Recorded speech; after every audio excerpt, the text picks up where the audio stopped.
आजच्या रात्रीच्या जेवणाचा बेत लय भारीच आहे. ते तर आपण बघूयाच. पण काय झालं, बरेच वेळा मी मार्केटमधून पालक घेऊन यायचे, पण घरात पनीरच नसायचं. म्हणून काय व्हायचं, मी पालकचा गरगट्टाच बनवायची. बरेच वेळा तर मी पालकची सुकी भाजीच बनवली. पण यावेळेस यांनी पनीर आणलं. म्हटलं चला पालक पनीर बनवूया.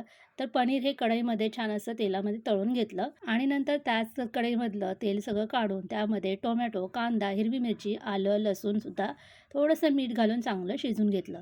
कापलेला पालकसुद्धा यामध्ये घालून छान असा शिजवून घेतला. यामध्ये पाणी नाही घातलं, असा शिजवून घेतला. अगदी 5 मिनिटात शिजतो. यामध्ये थोडीशी साखर घातली म्हणजे हा पालकचा कलर छान असा हिरवागार राहील. सगळं थंड झालं, नंतर याची पेस्ट करून घेतली. परत कढई ठेवली, त्यामध्ये तेल घातलं, जिरी, वरती दिलेले सगळे मसाले घालून घेतले आणि कापलेला कांदा घातला. सुके मसाले घातले, लाल तिखट, गरम मसाला, धणे पावडर आणि नंतर छान असं परतून घेतलं. तयार केलेली प्युरी घातली आणि गरम पाणी घालून थोडा वेळ शिजवून घेतलं. पनीर तळलेले घातले. छान असा पालक पनीर मसाला तयार झाला.